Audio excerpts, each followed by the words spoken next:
హైడ్రాకు governor ఆమోదముద్ర ఇక మీకుందే. హైడ్రాకి చట్టబద్ధత కల్పించాలని కేబినెట్ సమావేశంలో రేవంత్ సర్కార్ నిర్ణయం. ఆమోదం అనంతరం ఆర్డినెన్స్పై గవర్నర్ సంతకం కోసం తెలంగాణ రాజ్భవన్కి ఫైల్ పంపిన రేవంత్ సర్కార్. హైడ్రా ఫైల్పై సంతకం చేసిన గవర్నర్ జిష్ణుదేవ్ వర్మ.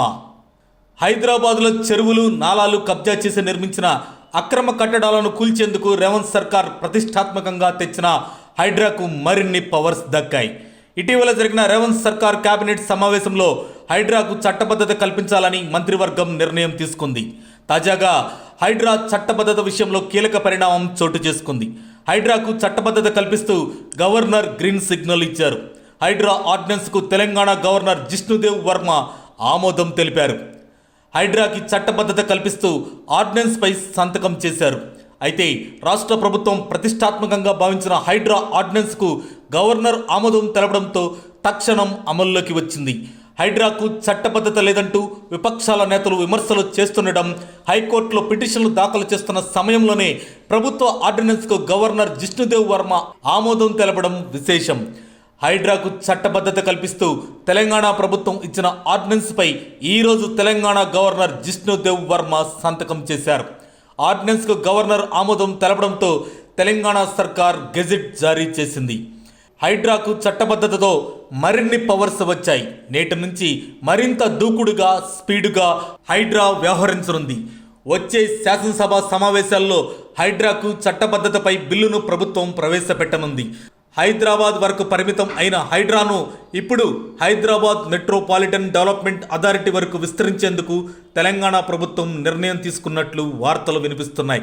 మొత్తం 3 జోన్లుగా విభజించి సౌత్ జోన్గా రాచకొండను, నార్త్ జోన్గా సైబరాబాద్ను, సెంట్రల్ జోన్గా హైదరాబాద్ పోలీస్ కమిషనరేట్గా విభజించేందుకు సన్నాహాలు చేస్తుంది రేవంత్ సర్కార్. వీటికి జోనల్ అధికారులను పూర్తిస్థాయి సిబ్బందిని నియమించేందుకు తెలంగాణ ప్రభుత్వం సత్వర కార్యాచరణ మొదలుపెట్టింది. ఈ 3 జోన్లను చీఫ్ కమిషనర్ ఏవి రంగనాథ్ పర్యవేక్షించనున్నారు. అయితే హైడ్రా చేస్తున్న అక్రమ నిర్మాణాల కూల్చివేతకు సంబంధించి బీఆర్ఎస్ ఎమ్మెల్యేలు, వివిధ ప్రజా సంఘాల నేతలు కోర్టును ఆశ్రయించిన సంగతి తెలిసిందే. ఈ నేపథ్యంలోనే హైడ్రాకు చట్టబద్ధత కల్పించాలని రేవంత్ సర్కార్ భావించింది. ఈ అంశంలో భాగంగానే ఆర్డినెన్స్ జారీ చేశారు. ఈ ఆర్డినెన్స్కు సంబంధించి 6 నెలల్లోనే చట్టంగా రూపొందించే అవకాశాలు స్పష్టంగా కనిపిస్తున్నాయని రాజకీయ విశ్లేషకులు అంటున్నారు. ఈ చట్టం అమల్లోకి రావాలంటే ఖచ్చితంగా అసెంబ్లీ ఆమోదం ఉండాలి. వచ్చే అసెంబ్లీ సమావేశాల్లో బిల్లు ప్రవేశపెట్టి హైడ్రాకు ఆమోదం తెలుపుతారు. ఆమోదం అయిన మరుక్షణం హైడ్రా చట్టంగా పురుడు పోసుకుంటుంది. ఎప్పుడు అయితే చట్టపరంగా రూపాంతరం చెందుతుందో హైడ్రా పెద్ద ఎత్తున ఎఫ్టీఎల్ బఫర్ జోన్లో కూల్చివేతలు చేపడుతుంది. హైడ్రా తన పని తాను చేసుకుంటూ రాబోయే రోజుల్లో తెలంగాణ రాష్ట్ర వ్యాప్తంగా విస్తరించి ప్రతి ఊరిలోనూ ఎఫ్టీఎల్ బఫర్ జోన్లలో నిర్మించిన అక్రమ కట్టడాలను కూల్చివేస్తుందని చెప్పటంలో ఏమాత్రం సందేహం లేదనిపిస్తుంది. తస్మాత్ జాగ్రత్త. మరిన్ని అప్డేట్స్ కోసం మా కాయ్ టీవీని సబ్స్క్రైబ్ చేసుకోండి.